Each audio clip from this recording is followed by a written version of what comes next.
The front line of Ukraine is not a wall of trenches from a century-old war movie. It is something far more invisible and far deadlier. A Russian soldier steps into a frostbitten field near the embattled town of Pykrosoft. The air is unnervingly still. No gunfire echoes across the horizon.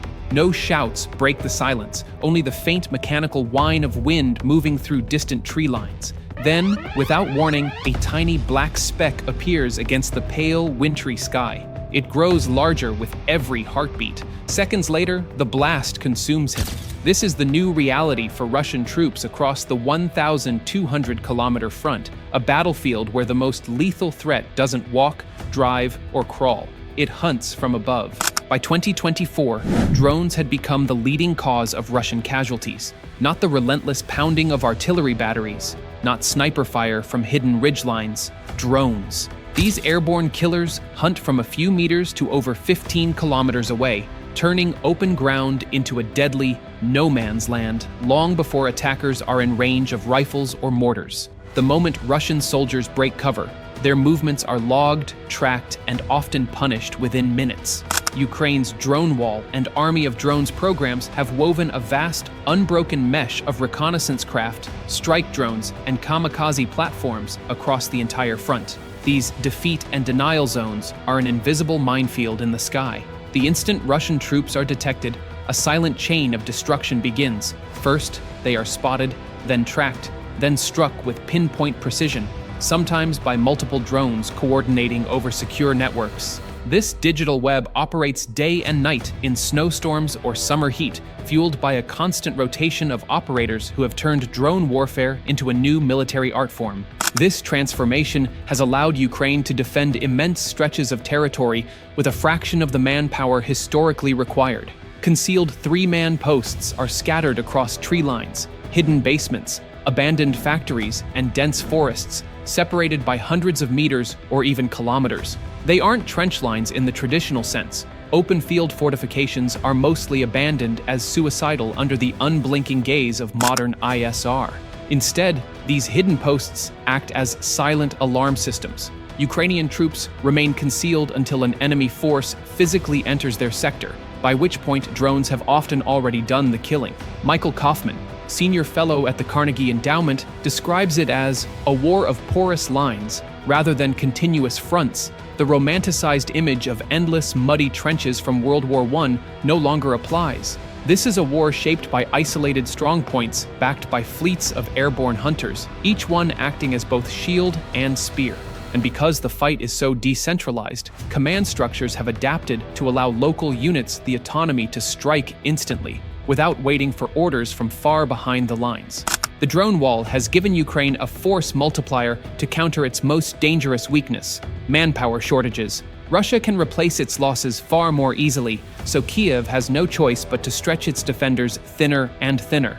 Drones provide constant eyes and ears, and the ability to deliver lethal strikes without exposing soldiers to enemy fire. A single small team can control kilometers of ground, so long as their drones remain operational and their communications secure. But in war, innovation is never one-sided. Russian tactics have evolved. The era of large, slow-moving mechanized assaults, the kind Ukraine has perfected the art of destroying, has ended. In their place, Russian forces send 2- or 3-man infiltration squads, often riding motorcycles or lightweight buggies, darting through terrain gaps and using terrain to mask their movements from aerial spotters. If they survive the gauntlet, they dig in behind Ukrainian positions, establishing footholds for reinforcements. In sectors like Sumy and along the Dnipro-Donetsk border, these tactics keep Ukrainian units in a state of constant alert, forcing defenders to remain ready for sudden attacks from unexpected angles. In Zaporizhia, Russian troops have pressed along the Dnipro River, forcing Ukraine to shift reserves away from other contested sectors. Around Pykrosoft, defenders face the grim reality of near envelopment, holding under relentless pressure even when a tactical withdrawal could save lives and equipment. Kaufman warns that Ukraine's long-standing policy of holding every meter has exacted a heavy price before, in Bakhmut, Avdiivka, and other battles, where stubbornness led to devastating losses of both personnel and hardware.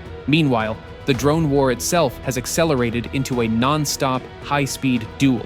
Ukraine's FPV drones stalk Russian infantry like patient predators, diving at the last second to deliver explosive payloads. Heavy bomber drones drop munitions directly into trenches, onto armored vehicles, or into carefully camouflaged ammunition dumps. Reconnaissance drones feed exact coordinates to artillery crews, enabling devastating precision strikes within minutes. At sea, Ukraine's unmanned surface vessels, USVs, have matured from crude improvised craft into sophisticated multi-role strike platforms that have pushed much of the Russian Black Sea Fleet away from Ukrainian ports.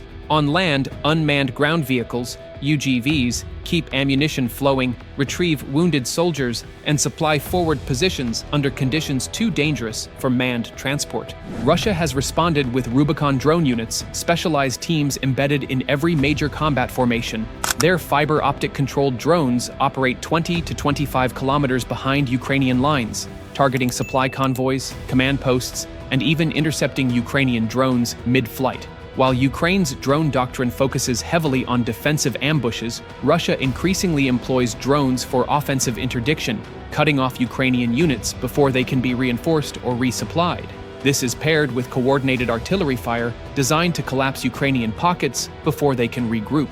The result is an aerial arms race, unlike anything seen in modern warfare. Each side is racing to out-innovate the other, with new designs, tactics, and countermeasures appearing on the battlefield within weeks of conception. Drone software is updated as quickly as smartphone apps, and the battlefield has become a proving ground where only the most adaptive survive. Ukraine still holds the advantage, but its margin is narrowing. To keep inflicting catastrophic losses and maintain its fragile defensive network, Kyiv must push the pace of adaptation beyond what Moscow can match. The war is not slowing. In this conflict, the side that loses the drone war won't just lose the skies, they'll lose the ground beneath them. The war's second front isn't drawn on a map, it lives in the relentless pace of innovation. In Ukraine, the battle for dominance in the airspace just above the treetops is a constant sprint, an unforgiving cycle of adaptation, counter-adaptation, and counter-countermeasures. In this contest, hesitation is fatal. Ukrainian engineers are pushing out new drone variants in a matter of days. Some are heavy hitters with warheads designed to rip through a tank's armor in a single strike. Others boast extended-range antennas and high-resolution optics capable of mapping enemy movements deep into Russian territory. The boldest are one-way mission drones that plunge hundreds of kilometers into Russia, targeting oil refineries, missile depots, and headquarters. Russia answers in kind, deploying advanced jammers, heat signature decoys, armored cages for vehicles, and shifting convoy routes. This is an innovation knife fight where each move is met by a counter before the dust settles. At sea, Ukraine's unmanned surface vessels, USVs, have become one of the most disruptive naval innovations in modern warfare. Their evolution has been rapid and ruthless. The first generation were little more than converted civilian speedboats. Thin fiberglass hulls crammed with explosives, guided remotely via unsecured civilian electronics. They were effective in shock value, but had glaring weaknesses. Range was limited, sea conditions could throw them off course. A lucky hit from a ship's autocannon could turn them into nothing more than flaming debris. But Ukraine learned fast. Today's USVs are purpose-built naval predators, designed from the keel up for speed, stealth, and lethality. Their hulls are low-profile and radar-absorbing, cutting their signature on shipborne sensors. Thermal emissions are suppressed, making them harder to spot with infrared. Navigation systems are hardened against jamming, and autonomous course correction allows them to press the attack even if control links are disrupted. Some of these USVs carry anti-ship missiles for standoff strikes, allowing them to engage from beyond a target's defensive envelope. Others are pure kamikaze craft, bristling with high explosives designed to hit in coordinated swarms. These attacks are planned with precision, one wave to saturate defenses, another to exploit any gaps, and a final strike to finish crippled vessels. The results have been undeniable. Ukrainian USVs have sunk or badly damaged multiple Russian ships, from patrol craft to landing vessels, shredding the illusion of Russian naval dominance in the Black Sea. Each success has forced the Black Sea Fleet farther back, to the shelter of Crimean ports or even as far as Novorossiysk, reducing Russia's ability to threaten Ukraine's southern coast. The once predictable Russian resupply and bombardment missions have become high-risk gambles. Perhaps the most profound change is psychological.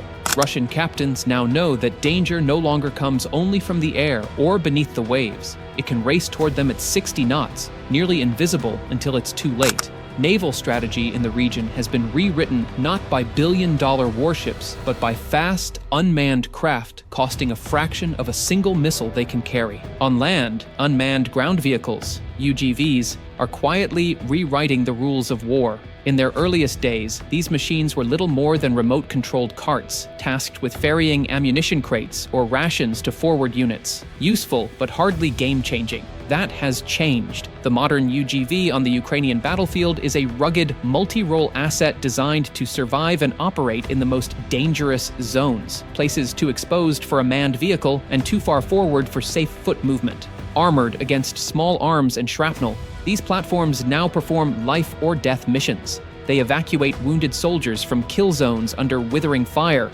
maneuvering through debris-strewn streets or shell-pocked fields to deliver them to safety. They carry ammunition runs to units trapped in cut-off positions, allowing those troops to hold their ground far longer than would otherwise be possible. Some UGVs are outfitted with mine-laying gear or payload bays for remote sensor deployment, planting eyes and ears in contested terrain without risking human lives. The battlefield environment is brutal for these machines. Russian electronic warfare systems can choke communications and scramble GPS signals, turning control into a constant fight against interference. Ukraine's answer has been to create resilient, self-healing mesh networks, where UGVs and their controllers are linked through multiple redundant pathways. If one signal is jammed, another takes over. If GPS is blinded, onboard navigation systems kick in. Some UGVs can even operate semi-autonomously for short stretches, executing pre-programmed routes to deliver their payloads or recover casualties before returning to base. The result is a logistics network that moves not in convoys vulnerable to artillery, but in dispersed, low-profile machines that slip in and out of the battlefield like ghosts. They may not carry the glamour of a missile strike or a drone kill, but in the grind of sustained combat, a single UGV mission can be the difference between a platoon holding a position or being overrun. Above the trenches, the drone war is a clash of philosophies as much as hardware. It's a battle of speed versus structure, improvisation versus orchestration. Ukrainian FPV teams fight like aerial guerrillas. Operating in 2- or 3-person crews, they're embedded close to the front, often in concealed positions no bigger than a garden shed. Their approach is fast and fluid. They receive a target sighting and launch within minutes, sometimes seconds. Each pilot becomes a predator, guiding their FPV drone low over treetops, weaving between power lines, skimming roads at car bumper height to avoid detection. When the moment is right, they pitch up and dive, delivering an explosive payload with surgical precision. No two attacks are exactly the same. Adaptability is their survival strategy. On the other side, Russian Rubicon drone units operate more like a symphony. Everything is timed, rehearsed, and integrated into a larger fire plan. These units coordinate with reconnaissance drones that map the battlefield in advance, artillery that softens targets, and electronic warfare systems that blanket the area in jamming before the strike. The Rubicon teams specialize in fiber-optic-controlled drones, connected to their operators by spools of cable rather than radio signals, making them immune to jamming and nearly impossible to cut off mid-flight. This allows them to operate far behind enemy lines, hitting Ukrainian supply convoys in motion, knocking out radar stations, or destroying drone control hubs with unnerving precision. The difference in doctrine is stark. Ukrainian teams thrive on speed, surprise, and the ability to hit targets of opportunity as they emerge. Russian teams rely on layered support and carefully planned strikes to systematically dismantle enemy capabilities. In this duel, neither approach has a permanent edge. Success belongs to whoever adapts faster to the day's conditions. And in a war where the drone in the sky can decide the battle on the ground, that adaptability is as lethal as any weapon they carry. Russia's ability to produce drones in massive quantities poses a different threat. Swarms of cheap drones can saturate Ukrainian defenses, forcing expensive intercepts. Ukraine is racing to deploy mass-producible air defenses, from shoulder-fired systems to vehicle-mounted interceptors, to protect both frontline troops and critical infrastructure. Ukrainian doctrine is evolving rapidly. Commanders are developing drone ambush belts, layered kill zones where FPVs, loitering munitions, and spotter drones coordinate to hit enemy forces before, during, and after contact. These belts turn entire sectors into deadly traps, denying Russia the ability to mass troops without suffering crippling losses. Deep strike capability is no longer just an ambition for Ukraine. It's a strategic necessity.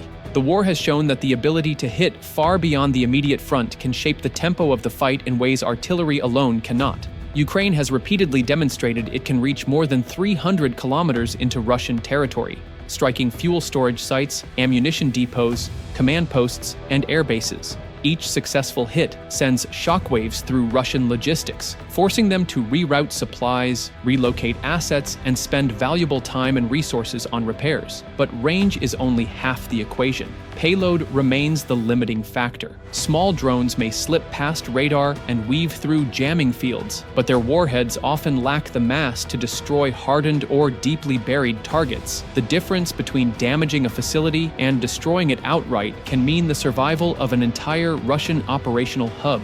This is why Kyiv is pressing harder than ever for longer-range ballistic and cruise missiles, munitions that carry heavy, bunker-busting warheads capable of reducing key infrastructure to rubble in a single strike.